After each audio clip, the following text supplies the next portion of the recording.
युद्ध का मैदान शांत है। युद्ध विनाश की याद बन गया है। युधिष्ठिर, अर्जुन, भीम, नकुल और सहदेव शोक की मूर्तियां बनकर खड़े हैं। कुंती आती है।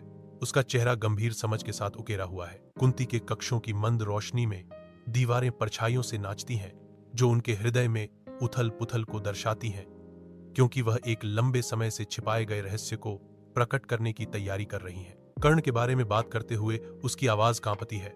वह पुत्र जिसे उसने अपनी शादी से पहले जन्म दिया था, सूर्य देव से एक उपहार।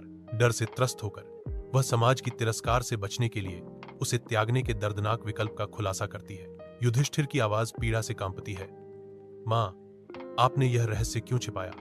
अगर हमें पता होता कि कर्ण हमारा भाई है तो हम यह युद्ध कभी नहीं करते। अपने कक्ष में अकेला युधिष्ठिर बैठे हुए हैं, गहरे पश्चाताप में खोए हुए। उसे कर्ण की वीरता और दानशीलता की कहानियां याद आती हैं। यादें उसकी तन्हाई को सताती हैं। उसे एहसास होता है, ठंडा और अनिवार्य, उसने अपने ही भाई के खिलाफ लड़ाई की। शांत नदी के किनारे युधिष्ठिर कर्ण को श्रद्धांजलि देते हैं। शोकपूर्ण चुप्पी के बीच उन्हें अपने बड़े भाई के रूप में सम्मानित करते हैं। हे कर्ण, हमें माफ कर दो, हम तुम्हें कभी नहीं भूलेंगे। युधिष्ठिर दुख से भरी आवाज में फुसफुसाते हैं। अर्जुन, भीम, नकुल और सहदेव शांत शोक में खड़े हैं। उनके चेहरे उनकी हानि के भार को दर्शाते हैं। नदी बहती रहती है। उनके मौन दुख और गिरे हुए योद्धा के प्रति सम्मान को ले जाती है। मंद रोशनी में कुंती ने युधिष्ठिर को स्नेह से गले लगाया। उनका स्पर्श समझने के लिए एक मौन निवेदन था। मुझे उम्मीद है कि एक दिन तुम मुझे माफ कर पाओगे।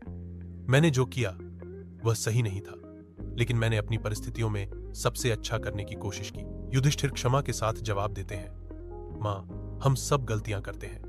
महत्वपूर्ण यह है कि हम उनसे सीखें। प्राचीन जंगल में सूर्य का प्रकाश बुनाई करता है, पांडवों को रोशन करता है, क्योंकि वे जंगल में सांत्वना और शक्ति की तलाश करते हैं। जंगल के हृदय में वे कर्ण की स्मृति का सम्मान करते हैं। उनकी आत्माएं प्राचीन पेड़ों के साथ जुड़ी हुई हैं।